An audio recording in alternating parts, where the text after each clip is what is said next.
அஸ்ஸலாமு அலைக்கும்.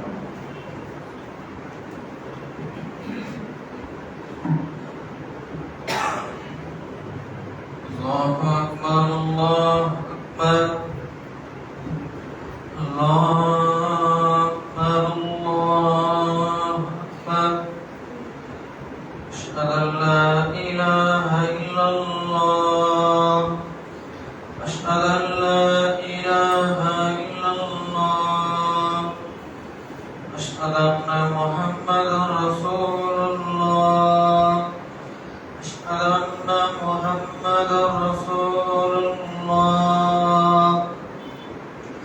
حي على الصلاة، حي على الصلاة، حي على الفلاح، حي على الفلاح. الله أكبر، الله أكبر، لا إله إلا الله.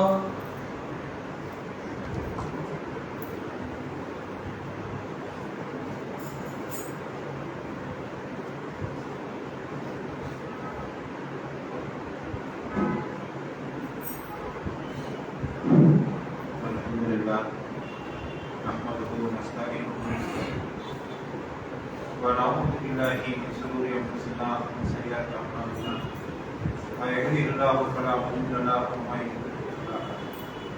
அஷ்ஹது அன் லா இலாஹ இல்லல்லாஹு வஹ்தஹு லா ஷரீக லஹு வ அஷ்ஹது அன்ன முஹம்மதன் அப்துஹு வ ரசூலுஹு. அம்மா பஅத். قال الله تعالى في القرآن العظيم والفرقان المجيد. أعوذ بالله من الشيطان الرجيم. بسم الله الرحمن الرحيم. يا أيها الذين آمنوا اتقوا الله حق تقاته ولا تموتن إلا وأنتم مسلمون. يا أيها الناس اتقوا ربكم الذي خلقكم من نفس واحدة وخلق منها زوجها وبث منهما رجالا كثيرا ونساء واتقوا الله الذي تساءلون به والأرحام إن الله كان عليكم رقيبا. يا أيها الذين آمنوا اتقوا الله وقولوا قولا سديدا يصلح لكم أعمالكم ويغفر لكم ذنوبكم ومن يطع الله ورسوله فقد فاز فوزا عظيما. فإن أصدق الحديث كتاب الله وخير الهدي هدي محمد وشر الأمور محدثاتها وكل محدثة بدعة وكل بدعة ضلالة وكل ضلالة في النار. ربي اشرح لي صدري ويسر لي أمري واحلل عقدة من لساني يفقهوا قولي. எல்லாம் அல்ல அல்லாஹ் ரப்புல் ஆலமீன் நல்லடியார்களே, எல்லாம் அல்ல அல்லாஹ்வுடைய பெருமையால் அல்லாஹ் நம் மீது கடமையாக்கி இருக்கக்கூடிய சும்மாவை நிறைவேற்றுவதற்காக நாம் தான் இங்கே அல்லாஹ் ரப்புல் ஆலமீன் தன்னுடைய வேதமான திருமறை குர்ஆனுடைய 51வது வசனத்துல அல்லாஹ் ரப்புல் ஆலமீன் நபிகள் நாயகம் ஸல்லல்லாஹு அலைஹி வஸல்லம் அவர்களை நோக்கி அல்லாஹ் சொல்லி காட்டுகிறான், வதக்கிர் ஃபஇன்ன திக்ரா தன்ஃபுல் முஃமினீன். நபியே நீங்கள் அறிவுரை கூறுங்கள், அந்த அறிவுரையானது ஃபஇன்ன திக்ரா தன்ஃபுல் முஃமினீன், அந்த அறிவுரையானது இறை நம்பிக்கை கொண்ட மக்களுக்கு பயனளிக்கும் என்று என்ன செய்யறான் அல்லாஹ் ரப்பல் ஆலமீன் சொல்லி காட்டான். இந்த மக்களுக்கு நீங்க அறிவுரை சொல்லுங்க, நீங்க சொல்லக்கூடிய அறிவுரையானது இறை நம்பிக்கை கொண்ட மக்களுக்கு பயனளிக்கும் என்று என்ன செய்யறான் அல்லாஹ் சுப்ஹானஹு வ தஆலா சொல்லி காட்டான். அப்போ ஒரு அறிவுரை மார்க்க அறிவுரை சொல்லப்படும் என்று சொன்னால் அது இறை நம்பிக்கை கொண்ட மக்களுக்கு மத்தியில எந்த ஒரு மாற்றத்தை ஏற்படுத்தும்னா அந்த அறிவுரையானது நமக்கு வாழ்க்கையில பயனளிக்கும் என்று அல்லாஹ் ரப்பல் ஆலமீன் சொல்லி காட்டான்.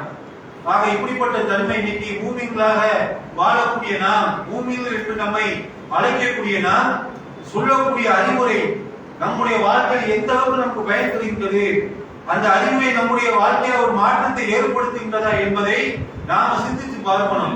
அல்லாஹ் இறை நம்பிக்கையாளர் ஒரு தன்மையாக சொல்லி காட்ட நீங்க அறிவுரை சொல்லுங்க, அந்த அறிவுரையானது மூமின்களுக்கு பயனளிக்கும் நல்லா சொல்லி காட்டான். அப்ப இன்னைக்கு நம்ம எவ்வளவோ அறிவுரைகளை கேட்கிறோம், ஒவ்வொரு வாரம் சும்மா பயான்கள்ல மார்க்க அறிவுரை நம்ம கேட்கிறோம், ஒவ்வொரு வாரம் ஞாயிற்றுக்கிழமை நடைபெறக்கூடிய அந்த பயான் நிகழ்ச்சிகளை கேட்கிறோம்.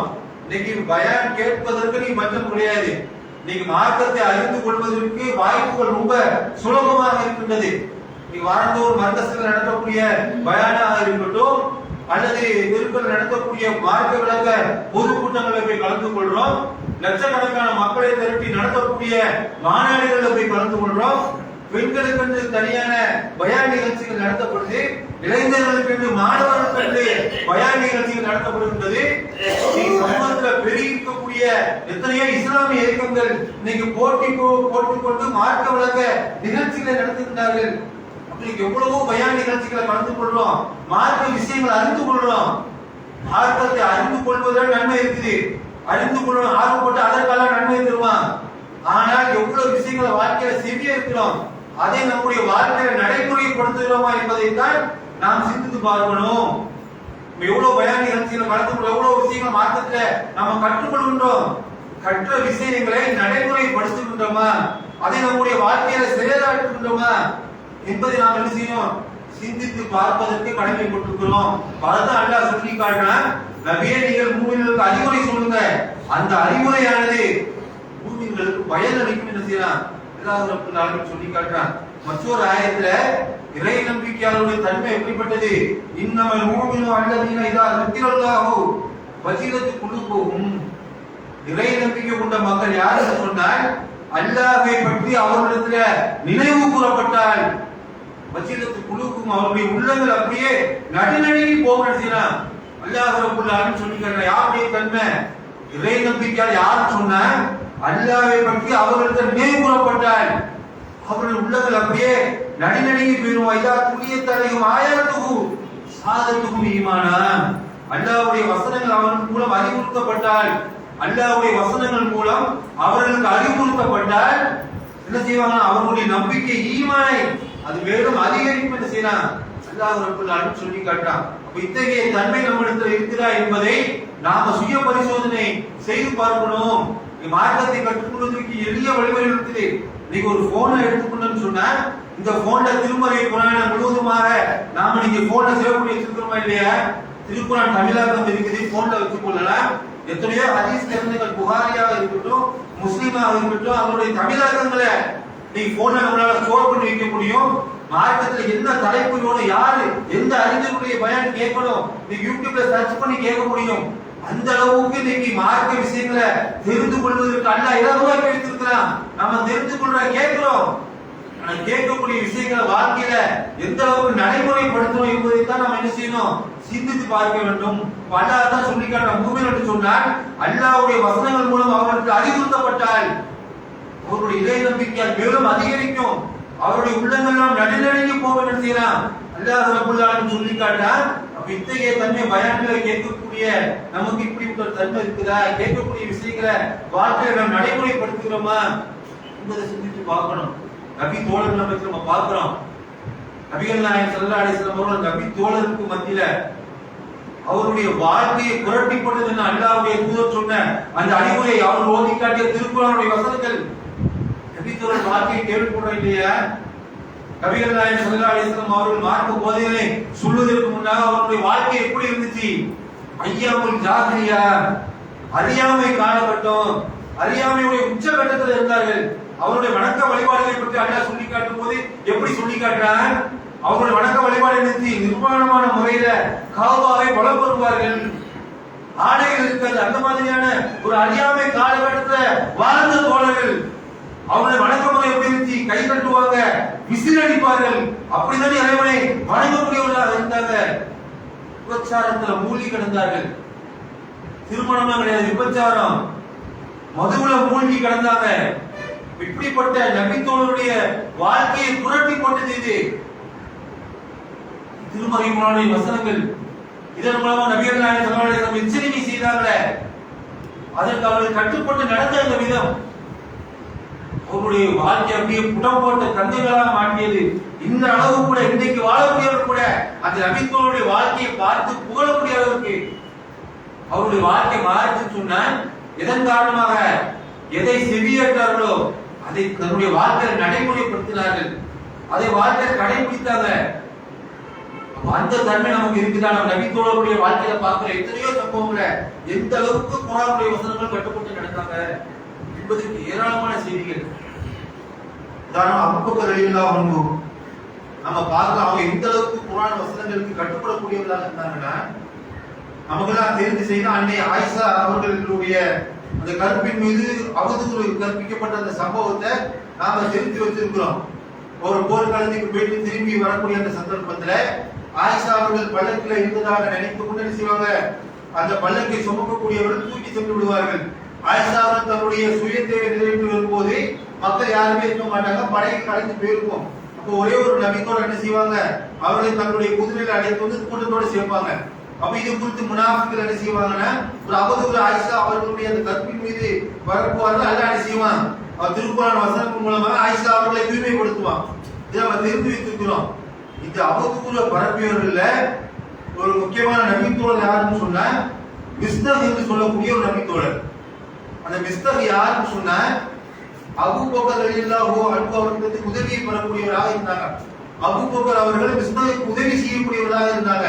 அவருடைய பொருளாதாரத்துல உணவு தேவையில்லை, இப்படி பலவிதமான உதவிகளை இதற்கு முன்னமே என்ன செய்யறாங்க, மிஸ்தக் அவர்களுக்கு அபூபக்கர் ரலியல்லாஹு அன்ஹு உதவி செய்யக்கூடியவராக இருக்கிறாங்க.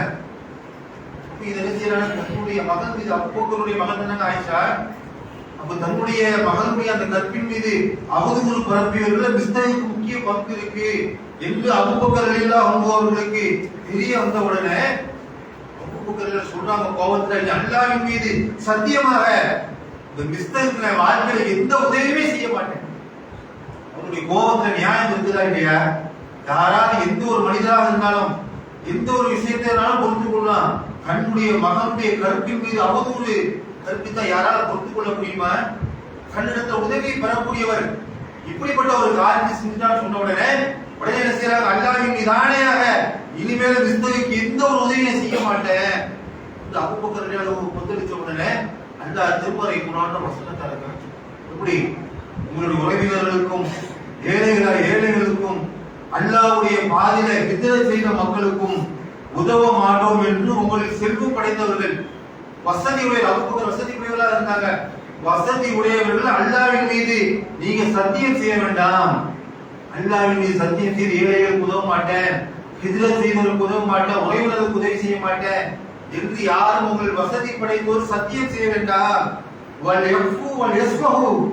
அவர்களை மன்னித்து அலட்சியம் செய்யட்டும் என்று சொல்லிவிட்டு அல்லாஹ் ஒரு வசனத்தை, அந்த வசனத்தை ஒரு கேள்வி கேட்கிறான். என்ன கேள்வி கேட்கிறான்? அல்லாஹ் பிப்புன அல் யஃபிருல்லாஹுக்கும், உங்களுடைய பாவங்களை அல்லாஹ் மன்னிக்க வேண்டும் என்று நீங்கள் விரும்ப மாட்டீங்களா? எத்தனையோ பாவத்தை செய்வீங்க, பாவத்தை செய்து நாம என்ன நினைப்போம், நம்முடைய பாவத்தை அல்லாஹ் எப்படி மன்னிச்சிடுவான், நம்ம எவ்வளவு பெரிய பாவம், நமக்கு நம்பிக்கை இருக்க கொடுத்துல நாம எவ்வளவு பெரிய பாவத்தை செஞ்சாலும் அல்லாஹ் மன்னிச்சிடுவான். அதான் அல்லாஹ் அப்படி கேட்கிறாப்பா, நீங்க பாவத்தை, உங்களுடைய பாவங்களை அல்லாஹ் மன்னிக்க வேண்டும் என்று நீங்கள் விரும்பவில்லையா? அதே மாதிரி அவன் பாவத்தை மன்னிச்சு அழைச்சிட்டு போ என்று இந்த வசனம் இறங்கின உடனே அபூபக்கர் ரலியல்லாஹு அன்ஹு அப்படியே நிலை குலைந்து போயிட்டாங்க. அபூபக்கர் சத்தியத்தை நீ உதவ மாட்டேன், மிஸ்தகுக்கு உதவி செய்ய மாட்டேன்னு எந்த அபூபக்கர் சத்தியம் செய்தார்களோ, இந்த வசனம் இறங்கின உடனே தன்னுடைய கோபத்தை கட்டுப்படுத்தி விட்டு செய்தாங்க, இனிமேல் நான் மிஸ்தகுக்கு பழையபடி உதவி செய்வேன். தன்னுடைய மகளின் மீது கற்பின் மீது அவதூறு சொன்னவர்களாக இருந்தாலும், அவருடைய கோபத்துல நியாயம் இருந்தாலும், அல்லாஹ்வுடைய வசனம், உனக்கு வசதி, உனக்கு பொருளாதாரத்தை கொடுத்திருக்கிறேன், உனக்கு செல்வத்தை கொடுத்திருக்கிறேன், வசதி வாய்ப்பை கொடுத்திருக்கிறேன், வசதி வாய்ப்பை பெற்ற நீங்கள் ஏழைகளுக்கு உதவி செய்ய மாட்டேன் என்று அல்லாஹ்வின் மீது சத்தியமிட்டு சொல்லாத. மன்னிச்சு தவறு செய்யக்கூடிய மக்களை மன்னிச்சு அலட்சியம் செய்யி, உன் பாவத்தை அல்லாஹ் மன்னிக்க விரும்ப மாட்டியா? அல்லாஹ் கேட்ட அந்த வசனம் அவருடைய உள்ளத்துல நம்புறமாக பாயுது. நம்ம பாவத்தை நம்ம அல்லாஹ் மன்னிக்க நினைக்க மாட்டாமா? அவர் பாவத்தை அலட்சியம் செஞ்சிருவோம் என்று அவருடைய பாவத்தை அலட்சியம் செய்து என்ன செய்தாங்க, மறுபடியும் மிஸ்தகுக்கு உதவி செய்த அந்த காட்சியில செய்திகளை நம்ம பார்த்தோம். எப்படி குர்ஆனுடைய ஒரு வசனம் தான் எவ்வளவு பெரிய கோபமாக இருந்தாலும், அந்த கோபத்துல நியாயம் இருந்தாலும் என்ன செய்தாங்க, அந்த வசனங்களுக்கு கட்டுப்பட்டு நடந்ததை நம்ம இந்த நபித்தோழருடைய வாழ்க்கையில ஏராளமான சம்பவங்களை பார்க்கிறோம். அதே மாதிரி பாருங்க, அபூ தர்தா ரலியல்லாஹு அன்ஹு மதீனாவிலே மிகப்பெரிய செல்வந்தர். அவங்க மதீனால அவர்களுக்கு ஏராளமான பேரிச்சம் தோட்டங்கள் இருக்கின்றன. அப்படிப்பட்ட ஒரு செல்வந்தராக இருக்கிறாங்க. அதே மாதிரி அந்த அவருடைய தோட்டத்திலே மஸ்ஜிதுன் நபவிக்கு ஏற்றால அவருக்கு பைருஹா என்று சொல்லக்கூடிய ஒரு தோட்டம் இருக்கு. அந்த தோட்டம் எப்படிப்பட்டது, ரொம்ப குளிர்ச்சியானது, அதனுடைய தண்ணீர் சுவையானது. நபிகள் நாயகம் ஸல்லல்லாஹு அலைஹி வஸல்லம் அவர்கள் கூட என்ன செய்வாங்க, ஓய்வு நேரங்கள் அந்த பைருஹா தோட்டத்தில் போய் அமர்ந்து அதனுடைய தண்ணீரை என்ன செய்வாங்க, ஃபுல்லா பருகுவாங்க. அந்த அளவுக்கு ஒரு சிறப்பான தோட்டம். அந்த தோட்டம் தான் அபூதல்ஹா அவர்களுக்கு இருக்கக்கூடிய சொத்துக்கள்ல, தனக்கு இருக்கக்கூடிய சொத்துக்களை மிக விருப்பமான சொத்து. ரொம்ப அந்த தோட்டத்தை நேசிக்கக்கூடியவர்களாக இருந்தாங்க. அப்ப இப்படிப்பட்ட சந்தர்ப்பத்துல அல்லாஹ் திருக்குறான்ல வசனத்தை இருக்கான். என்ன வசனம்? தனாலுல் பிர்ர ஹத்தா துன்ஃபிகு மிம்மா துஹிப்பூன். அல்லாஹ் சொல்லி காட்டுறான், நீங்கள் விரும்புவதிலிருந்து செலவிடாத வரைக்கும் நீங்க நன்மை அடைந்து கொள்ளவே மாட்டீங்க. உங்களுடைய தர்மம் எப்படிப்பட்டதாக இருக்கணும்? நீங்க எந்த பொருளை அதிகமாக விரும்புகிறீர்களோ, எதை அதிகமாக விரும்புகிறீர்களோ அவற்றிலிருந்து நீங்கள் செலவிடாத வரைக்கும் நீங்கள் நன்மையை பெற்றுக் கொள்ளவே முடியாது என்கிற ஒரு குர்ஆன் வசனம் இறங்கின உடனே ஓடி வராங்க அல்லாஹ்வுடைய தூதர். யாரு? அபூதல்ஹா அவர்கள் வருகிறார்கள். அல்லாஹ்வுடைய தூதரே, அல்லாஹ் எப்படி ஒரு குர்ஆன் வசனத்தை இறக்கி இருக்கிறானா, நீங்கள் விரும்புவதிலிருந்து செலவிடாத வரைக்கும் நீங்க நன்மை அடைந்து கொள்ளவே முடியாது என்கிற வசனத்தை அல்லாஹ் அறிவிக்கின்றான். அல்லாஹ்வுடைய தூதரே, எனக்கு மிக விருப்பமான சொத்து, நான் விரும்பக்கூடிய இந்த தோட்டம், அந்த பைர்கா என்று சொல்லக்கூடிய இந்த தோட்டத்தை தான் நான் விரும்புறேன். இது அல்லாஹ்வுடைய பாதையில் தர்மம் செய்றேன். சொல்றாங்க, உங்களுடைய உறவினருக்கு தர்மம் செய்யுங்க. இல்ல அல்லாஹ்வுடைய தூதரே, அல்லாஹ் இப்படி ஒரு வசனத்தை குர்ஆன்ல இறக்கி இருக்கிறான், எனக்கு இந்த சொத்துல தான் அதிகமாக விருப்பம் இருக்கின்றது, நான் இந்த சொத்தை அல்லாஹ்வுக்காக இதை நான் தர்மம் செய்யறேன், இதற்கான கூலியை அல்லாஹ் எனக்கு மறுமையில தரட்டும் சொல்லி தனக்கு விருப்பமான தோட்டத்தை அல்லாஹ்வுடைய பாதையில தர்மம் செய்யறாங்க. அவருடைய உள்ளத்துல இப்படி ஒரு மாற்றத்தை ஏற்படுத்தி இருந்தது ஒரு குர்ஆன் வசனம் கேட்ட உடனே நடைமுறைப்படுத்துறாங்க. இப்படிதான் நபித்தோழருடைய வாழ்க்கையில பார்க்க இந்த அளவுக்கு குர்ஆனுக்கு கட்டுப்படக்கூடியவர்களா இருந்தாங்க. இது பணக்கார நபித்தோழர், ஏழையில போகிற அவங்க என்ன குறைந்தவங்களா தர்மம் செய்யறதுல நபிகள் நாயகம் ஸல்லல்லாஹு அலைஹி வஸல்லம் ஒருமுறை சொல்லி காட்டுறாங்க, ஐயுல் இஸ்லாமி ஹைருன், அல்லாஹ்வுடைய தூதரே, இஸ்லாத்திலே மிகச் சிறந்த காரியம் இது. துத்ரிகுனு தஆம், ரசூலுல்லாஹ் சொன்னாங்க, பசித்தவர்களுக்கு உணவு கொடுக்கிறது இஸ்லாத்திலே மிகச் சிறந்த காரியம். நபித்தோழருக்கு ஆர்வம், கொடுப்பதற்கு ஒண்ணுமே கிடையாது. அபூதல்ஹா பெரிய செல்வந்தர், அவருக்கு தோட்டங்கள் நிறைய இருந்துச்சு, ஒரு தோட்டத்தை அல்ல விரும்பக்கூடிய தோட்டத்தை கொடுத்தாரு. இவங்க ஒரு விஷயத்தை கேள்விப்படுறாங்க, இஸ்லாத்துல வசித்தவர்களுக்கு உணவு கொடுப்பது மிகச்சிறந்த காரியமா, கொடுப்பதற்கு ஒன்றுமில்லை என்று சொன்ன உடனே கடை வீதிக்கு போகின்றார்கள், சுமை தூக்குகின்றார்கள். சுமை தூக்கி கிடைத்த வருவாயில உணவு வாங்கி மற்றவர்கள் கொடுக்கின்றார்கள். பாருங்க, கொடுப்பதற்கு கணக்கே எதுவும் இல்லை. அதனாலதான் நபிகள் நாயகம் ஸல்லல்லாஹு அலைஹி வஸல்லம் சொல்லி காட்டாங்க, சஹாபாக்களுடைய அந்த தன்மை, அவருடைய ஈமானுடைய தரத்தை ரசூலுல்லாஹ் சொல்லி காட்டாங்க. நீங்கள் உகது மலையளவுக்கு தங்கத்தை தர்மம் செய்தாலும் சரி, சஹாபாக்கள் கொடுத்த ஒரு கை பேரிச்சம்பழத்துக்கு உங்களுடைய தர்மம் ஈடாகாது. இந்த உகது மலையளவு நீங்க தங்கத்தை தர்மம் செஞ்சாலும் சரி, நபி தோழர்கள் இருக்கிறாங்க, அவர்கள் கொடுத்த ஒரு கை பேரிச்சம்பழம் தங்களுக்கு ஒண்ணு இருக்காதுங்க. குர்ஆன்ல அல் ஃபஸ்லுடைய அத்தியாயத்துல 9வது வசனத்துல ஒரு தம்பதியை பற்றி பாராட்டி சொல்லி காட்டானே, தமக்கே தேவை இருந்த போது மற்றவர்களுக்கு உதவ முன் வந்தார்கள் என்று ஒரு ஏழை தம்பதிகளுடைய அந்த தர்மத்தை பார்த்து அல்லாஹ் சிலாயிட்டு சொல்றானே. இந்த அளவுக்கு நபி தோழர் என்ன செய்யறாங்க, தங்களுடைய வாழ்க்கையில தான் எந்த விஷயங்களை கேள்விப்படுகிறார்களோ அவற்றை நடைமுறைப்படுத்தக்கூடியவர்களாக இருந்தாங்க. நாம இன்னைக்கு எத்தனையோ வசனங்களை கேள்விப்பட பயான்ல எவ்வளவு விஷயங்களை செய்ய இருக்கிறோம், அதை நடைமுறைப்படுத்துறோமா? தொழுகையுடைய சிறப்புகளை பற்றி கேட்கிறோம். சுபூத் தொழுகைன்னு சொன்னா அல்லாஹ்வுடைய கோபம் எப்படி, அல்லாஹ் எந்த அளவுக்கு தண்டிப்பான், சுபூத்துல் நன்மைகள் என்ன, இதையெல்லாம் நமக்கு அறிவுரையாக சொல்லப்படுகின்றது. அந்த அறிவுரையை கேட்டுவிட்டு அடுத்த நாள் மறுக்கப்பட்டு இந்த அறிவுரை கேட்கக்கூடிய அந்த விஷயம் நம்முடைய உள்ளத்துல எந்த ஒரு சலனத்தையும் ஏற்படுத்தல, எந்த ஒரு மாற்றத்தையும் ஏற்படுத்தல. எத்தனை விஷயங்களை செவியேற்கக்கூடிய விஷயத்தை கட்டுப்பட்டு நம்ம நடந்துட்டோமா? அல்லாஹ் சொல்லி காட்டான அல்லாஹ்வுடைய வசனங்கள் அவர்களுக்கு ஓதி காட்டப்பட்டால் வஜினத்து குலூபுகும், அவருடைய உள்ளங்கள் அப்படியே நடுநடுங்கி போகும். நம்முடைய உள்ளங்கள் நடுநடுங்கல. நாம ஒரு தப்பு செய்ய போறோம், நமக்கு பொருளாதாரத்துல கொஞ்சம் கஷ்டம், கொஞ்சம் போறோம், வட்டி வாங்கக்கூடிய நிலைமை வந்துட்டா, பொருளாதாரத்துல கஷ்டம், உதவத்துக்கு யாரும் இல்ல, சரி கொஞ்சம் வட்டி வாங்கி கொள்ளுவோங்க அப்படிங்கிற நிலைமைக்கு போகும்போது நம்மளுக்கு ஒரு சொன்னாரு, பண்ணாதப்பா, அல்லாஹ் குர்ஆன்ல வட்டியை பற்றி எவ்வளவு பெரிய பாவம் சொல்லிட்டாங்க, வாங்காத, இஸ்லாம்ல டியூ கட்டி எதுவும் வாங்காத, அதெல்லாம் வட்டி இஸ்லாம்ல பாவம், அல்லாஹ்வையும் அல்லாஹ்வுடைய தூதரத்துல போர் பிரகடனம் செய்யக்கூடிய அளவுக்கு மிகப்பெரிய பாவம், இஸ்லாம்ல வண்டி எடுக்காதீங்கப்பா என்று சொன்னா, அட போங்க பாய், நம்மள்ட்ட அந்த வசனங்கள் மாற்றத்தை ஏற்படுத்துங்க, இதெல்லாம் செய்யாம இந்த காலத்துல வாழ முடியாது பாய், வட்டி தான் வாங்க வாழ முடியுமா, டியூ கட்டாம ஒரு வண்டி எடுக்க முடியுமா, இதெல்லாம் நீங்க சாத்தியம் இல்ல. நாம என்ன செய்வோம், குர்ஆன் வசனங்களை புறக்கணித்து நம்ம என்ன செய்யணும் பார்க்கணும். நம்மளுடைய தன்மை எப்படி இருக்கு, நபி தோழர்கள் எப்படி இருந்தாங்க, கட்டுப்பட்டு நடந்தாங்க. உமர் ரலியல்லாஹு அன்ஹு எந்த அளவுக்கு அல்லாஹ் திருமறை குர்ஆனுடைய வசனங்களுக்கு அவர் பயந்து நடக்கக்கூடியவர்களாக இருந்தாங்க. ஒரு சம்பவத்தை பார்க்கிறோம். ஒருவர் நபிகள் நாயகம் ஸல்லல்லாஹு அலைஹி வஸல்லம் அவர்களிடத்துல பனு தமீம் என்கிற குலத்தை சேர்ந்த ஒரு கூட்டம் ரசூலுல்லாஹ்ட்ட வராங்க.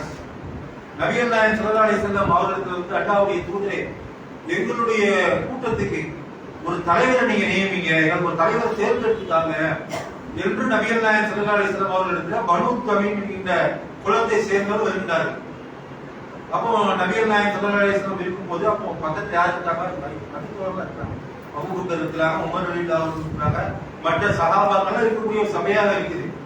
அப்ப அபூபக்கர் என்ன செய்யறாரு சொன்னா, அல்லாஹ்வுடைய தூதரே, இந்த கூட்டத்துக்கு இவரை நீங்க ஒரு மனிதரை சுட்டி காட்டி, அல்லாஹ்வுடைய தூதரே, இந்த கூட்டத்துக்கு இவரை நீங்க தலைவரா சொல்லுங்க, பொருத்தமாக இருக்கும் என்று ஒரு மனிதரை நோக்கி அபூபக்கர் பரிந்துரை செய்யறாங்க. அப்ப அவர் பரிந்துரை செய்யும்போது பக்கத்துல உமர் ரலியல்லாஹு அன்ஹு அவங்களும் இருக்கிறாங்க.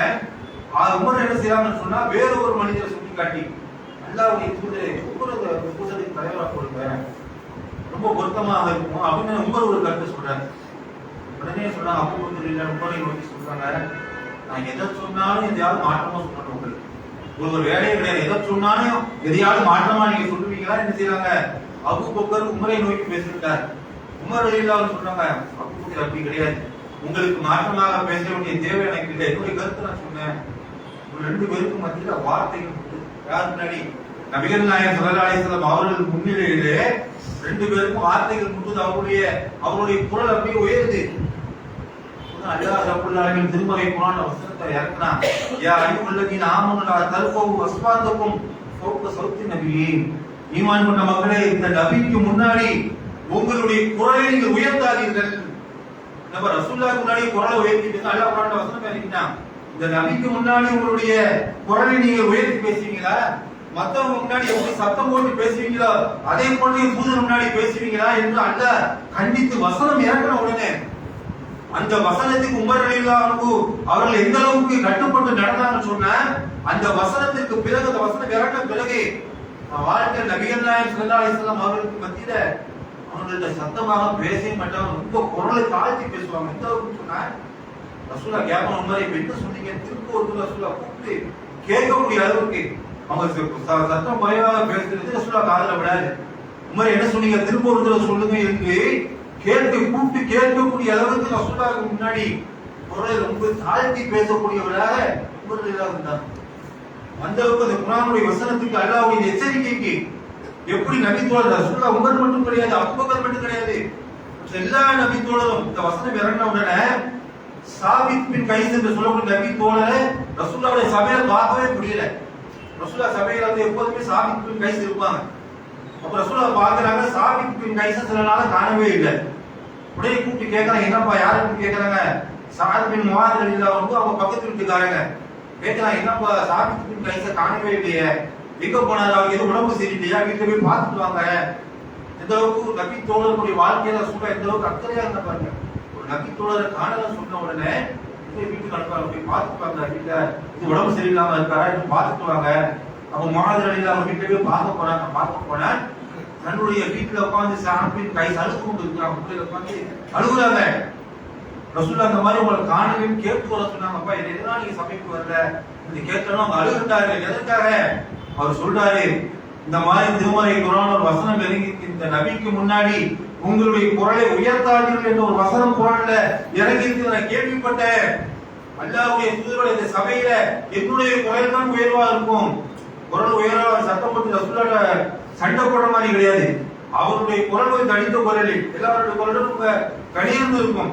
அதுக்கே அவர் பயந்து என்ன செய்றாரு, என்னுடைய குரல் தான் ரசூலுல்லாஹ்வுடைய சபையில உயர்வாக இருக்கும். நான் நரகவாசி, அல்லாஹ்வுடைய வசனத்துக்கு மாறு செஞ்சுட்டேன், ரசூலுல்லாஹ்வுடைய சபையில என்னுடைய குரலை உயர்த்தி பேசிட்டேன் என்று சொல்லி ரசூலுல்லாஹ்வுடைய சபைக்கு வருவதற்கு பயந்து அழுது கொண்டிருக்கிறார்கள். இதை வந்து மகாஜர் செய்யறாங்க, நபிகள் நாயகம் ஸல்லல்லாஹு அலைஹி வஸல்லம் அவர்களுக்கு சொன்ன உடனே ரசூலுல்லாஹ் சொல்றாங்க, மகாஜர் அப்படி கிடையாது, அவர் அழைச்சிட்டு வாங்க, நீங்க அவர் சொர்க்கவாசி. அவரு ரசூலுல்லாஹ் நச்சீதி சொல்றாங்க, அவர் என்ன செய்ய, அவர் என்னுடைய சபையில எந்த விதத்துல குரலை உயர்த்தி பேச மாட்டாங்க, அவர் சொர்க்கவாசி என்று சொல்லி செய்யறாங்க, நற்செய்தியை சொல்லி நபிகள் நாயகம் ஸல்லல்லாஹு அலைஹி வஸல்லம் அவர் அனுப்புனாங்கன்னு சொன்னா, எந்த அளவுக்கு இந்த நபி தோழருடைய வாழ்க்கையில திருமறை குர்ஆனுடைய வசனங்கள், அல்லாஹ் சொல்லக்கூடிய அறிவுரைகள் எந்த அளவுக்கு அவர்கள் வாழ்க்கையை புரட்டி போட்டது, எந்த அளவுக்கு அந்த வசனங்களுக்கு அவர்கள் கட்டுப்பட்டு நடந்தார்கள் என்பதை ஏராளமான சம்பவங்கள் வாயிலாக நம்ம பார்க்கிறோம். நம்மளிடத்திலும் நீங்க அதே குர்ஆன் அதே ஹதீஸ்கள் நம்மளிடத்திலும் இருக்குது. நாமும் ஒவ்வொரு பயான் நிகழ்ச்சியின் வாயிலாக அறிவுரைகளை கேட்கிறோம், குர்ஆன் எடுத்து அறிவுரைகளை படிக்கிறோம், நபி தோழர் வாழ்க்கையை பார்க்கிறோம். அதுல இருந்து நம்ம பெறக்கூடிய படிப்பினை என்ன? இந்த குர்ஆன் வசனம் நம்முடைய வாழ்க்கையில மாற்றத்தை ஏற்படுத்துதா? நம்முடைய கொடுக்கல் வாங்கல சரிப்படுத்துதா? நம்முடைய பேச்சு வழக்குல அது தூய்மைப்படுத்துகின்றதா? சிந்திச்சு பாருங்க. நம்முடைய பார்வையில இந்த அறிவுரைகள் தாழ்த்த வைக்கின்றதா? நம்முடைய நாவுகளை அது பேட வைக்கின்றதா? நம்ம அண்டை வீட்டாரோட எவ்வாறு பழகிறோம்? நம்முடைய உறவுகளை எந்த அளவுக்கு பேணி நடக்கின்றோம்? அப்ப இந்த அறிவுரைகள் நமக்கு பயனளிக்குதா என்பதை சிந்தித்து பார்க்கணும். அல்லாஹ் என்ன சொல்லிக்கிறான், நபியே மூமின்களுக்கு நீங்க அறிவுரை சொல்லுங்க. அந்த அறிவுரையானது மூமின்களுக்கு பயனளிக்கும் செய்யலாம். அல்லாஹ் ரப்பல் ஆலமீன் சொல்லி காட்டுறான். அப்ப அந்த அறிவுரைகள் நம்மளுக்கு பயனளிக்கின்றதா என்பதை நம்ம சிந்தித்து பார்த்து எந்த விஷயங்களை வாழ்க்கையில செவி இருக்கின்றமோ அதை கட்டுப்பட்டு நடக்கக்கூடிய நண்பர்களாக அல்லாஹ் நம் அனைவரையும் ஆக்கியக்கூடிய முதலாவது நிலை.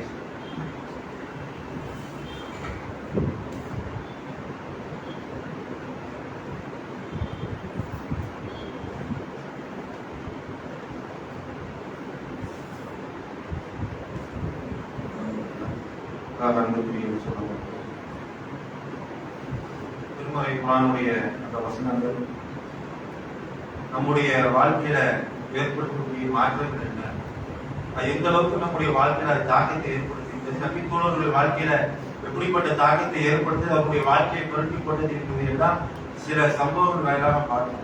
அல்லாஹ் ரப்பல் ஆலமீன் திருமறை குர்ஆன்ல சொல்லி காட்டுறான், அல்லாஹ்வுடைய வசனங்களை செவியேற்ற பிறகும் அல்லாஹ் எப்படி குர்ஆன்ல சொல்லி காட்டுறான், 18வது அத்தியாயத்துல பார்த்தீங்கன்னு சொன்னா, அல்லாஹ்வுடைய வசனங்கள் மூலம் அறிவுரை கூறப்பட்டு அதை புறக்கணித்து தான் செய்த வெளியே மறந்தவனை விட அநீதி இழைத்தவன் யார்? அல்லாஹ்வுடைய வசனங்களை செவியேற்ற பிறகும் கூட அதை நடைமுறைப்படுத்தாம அதை புறக்கணித்து தாம் செய்த வினையை, தாம் செய்த பாவத்தை எல்லாம் மறந்து உலகத்துல வாழ்றான இவனை விட அநீதி இழைத்தவன், அநியாயக்காரன் யாருன்னு செய்யறான்? அல்லாஹ் ரப்பல் ஆலமீன் கேட்கிறான். அப்ப நம்ம செவியேற்கக்கூடிய விஷயங்களை கொஞ்சம் கூட அதை நம்ம அழட்டி கொள்ளாம அதை நம்ம வாழ்க்கையில புறக்கணிச்சோம்னு சொன்ன நம்மை விட மிகப்பெரிய பாவி, நம்மை விட அநியாயக்காரன் யார் என்று செய்யறான்? அல்லாஹ் ரப்பல் ஆலமீன் சொல்லி காட்டான். நம்ம எத்தனையோ விஷயங்களை செவியேற்க நடைமுறைப்படுத்தல, ஆனா நம்ம வாழ்க்கையில் நல்லதானே இருக்கிறோம் நம்ம நினைக்கிறோம். அப்படி அல்லாஹ் திருமறை குர்ஆனுடைய அதே அத்தியாயத்தை சொல்லி காட்டான், ரப்புக்கல் கஃபூருன் து ரஹ்மதி. அல்லாஹ் எப்படிப்பட்டவன் சொன்னா, அல்லாஹ் ரப்பல் ஆலமீன் மன்னிக்கக்கூடியவனாகவும் இரக்கமுடையவனாகவும் அல்லாஹ் இருக்கிறான். ஆனாலும் அல்லாஹ் என்ன சொல்லி காட்டான், அவர்கள் செய்ததற்காக அல்லாஹ் அவர்களை பிடிப்பதாக இருந்தால் அவர்கள் வேதனை அல்லாஹ் வரைந்து வழங்கியிருப்பான். எத்தனை விஷயங்களை செவியை நடைமுறைப்படுத்தாம தான் இருக்கிறோம், ஆனா நல்லதான் நம்ம நினைக்கிறோம், நல்லா தான் இருக்கிறோம். நமக்கு ஒரு பாதிப்பு ஏற்படுத்த அல்ல பொருளாதாரத்தை தரேன், நல்ல வசதியான வீட்டை கொடுத்துருக்கான், ஏசி கொடுத்துருக்கிறான், நல்ல தூக்கி இருந்தா அது சுகுத்து வைக்க போக மாட்டோம், ஒண்ணுமே நடக்கலையே, நல்லதான் இருக்கும் நினைக்கிறோம். அல்லாஹ் எப்படி சொல்லி காட்டேன், அவர்கள் செய்ததற்காக அவர்களுக்கு அல்லாஹ் தண்டனை வழங்குவதாக இருந்தால், வேதனை அல்லாஹ் முற்படுத்துவதாக இருந்தால் அல்லாஹ் விரைந்து வழங்கியிருப்பான். ஆனா அல்லாஹ் சொல்லி காட்டான், அவர்களுக்கு ஒரு நேரம் இருக்குது. நம்ம கண்ட அல்லாஹ் என்ன செஞ்சிருக்கிறான், ஒரு நேரம் இருக்குது, அந்த நேரம் வந்து விட்டது என்று சொன்னால் அவர்கள் தப்பி ஓடக்கூடிய இடத்தை அவர்கள் அடைய மாட்டார்கள், தப்பக்கூடிய வழியே கிடையாது.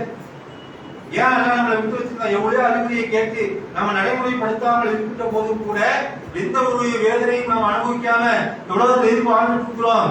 அல்லாஹ் நினைத்தால் தண்டனையை விரைந்து வழங்கியிருப்பான். ஆனாலும் அல்லாஹ் செஞ்சிருக்கிறான், ஒரு நேரத்திற்காக அல்லாஹ் அதை நிறுத்தி வச்சிருக்கிறான். அதற்காக நம்ம நேரம் வழங்கியிருக்கிறான். நாம் அதில் படிப்பது எச்சரிக்கையிலிருந்து படிப்பினை பெற்று நம்முடைய வாழ்க்கையை நம்ம மாற்றிக் கொள்ளணும், நன்மையை நோக்கி நம்ம திரும்பணும், அல்லாஹ்வை நோக்கி நம்ம திரும்பணும், மறுமை வாழ்க்கைக்காக நம்முடைய வாழ்க்கையை அமைத்துக் கொள்ளணும் என்பதற்காக அல்லாஹ் செஞ்சிருக்கிறார். நமக்கு அவகாசமும் கொடுத்திருக்கிறான். அதனால அல்லாஹ் செய்யற எந்த ஒரு தவறுக்குமே தண்டனை வழங்கல. அதற்காக நாம் திரும்புவதற்காக அல்லாஹ் வாய்ப்பு கொடுக்கிறான். நம்முடைய அந்த தண்டனை நம்முடைய காலத்தை அல்லாஹ் பிற்படுத்தி வச்சிருக்கிறான். நாம அதற்குள்ள திருந்தலன்னு சொன்னா அந்த நேரம் வரும்போது அவன் தப்பி ஓடக்கூடிய இடத்துல வந்து கொள்ள மாட்டான். எந்த பொருளாதாரமும் காப்பாற்ற எவ்வளவு பெரிய செல்வந்தனாக இருந்தாலும் சரி, எவ்வளவு பெரிய அதிகாரம் உடையவனாக இருந்தாலும் சரி, அவன் தப்பக்கூடிய இடத்தை அவன் அறிய மாட்டான்னு செய்யறான்.